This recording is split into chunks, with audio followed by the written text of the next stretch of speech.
ভুটানের প্রাকৃতিক সৌন্দর্য দেখতে দেখতে আমরা অবশেষে পারো শহরে এসে পৌঁছলাম। নদীর ধারে দাঁড়িয়ে একটা সুন্দর দৃশ্য দেখছি। ভিউটা দেখলেন তো?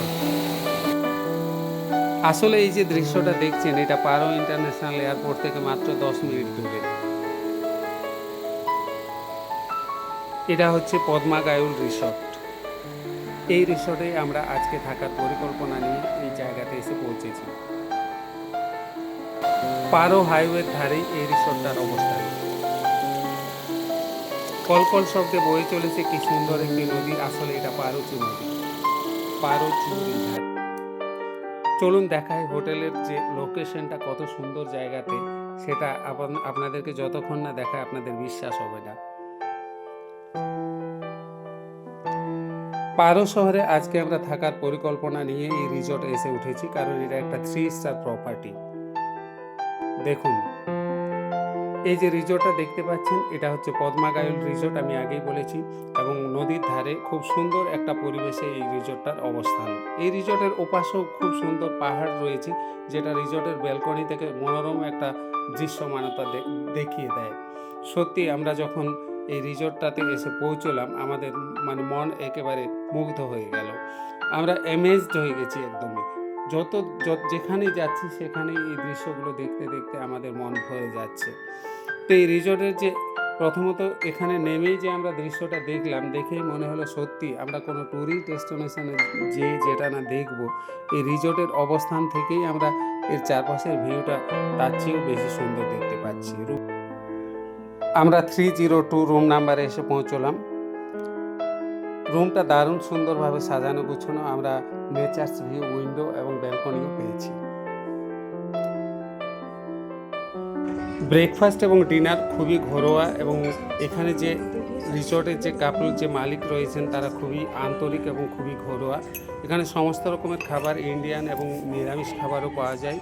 এখানে কন্টিনেন্টাল ফুডও পাওয়া যায়, এবং দেশে বিদেশে বিভিন্ন ধরনের খাবার এরা সার্ভ করে থাকে। সকালবেলা জানলা থেকে এই দৃশ্যটা দেখে তো মুগ্ধই হয়ে গেলাম। জানলা থেকে যদি সকালে ঘুম থেকে উঠে এরকম একটা দৃশ্য দেখেন, তাহলে দেখুন দিনটা কত সুন্দর কাটবে, সেটা ভাবতে পারছেন। কলকল শব্দে নদী বয়ে চলেছে। ভোরবেলাতেই হাইওয়ে ধরে লোকেরা যাওয়া আসা শুরু করে দিয়েছে, এবং পাহাড়ের চূড়োগুলো মেঘ ছুঁয়ে গেছে। নির্ভেজাল, দূষণমুক্ত অক্সিজেন। মনে হয় শরীরের সমস্ত রোগ জ্বালা এই রকম একটা শান্তিপূর্ণ পরিবেশে থাকলে সবই সেরে যাবে। তবে ব্যালকনি থেকে পেছন দিকের দৃশ্যটা না দেখালেই নয়। আমাদের রিসর্ট থেকে পাহাড়ের উল্টো সাইডটা দেখাচ্ছি। ওটা সামনের দিক, যেটা দুটো নদী বয়ে গেছিল সেই দিকটা। এদিকে দেখুন কি সুন্দর ভিউ,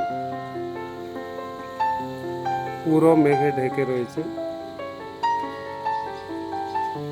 এখানে ধান চাষ হয়েছে প্রচুর। পারো শহরে প্রচুর ধান চাষ হয়, কারণ এখানে ভূমিরূপটা একটু আলাদা, এখানে পাহাড়গুলো একটু আলাদা টাইপের।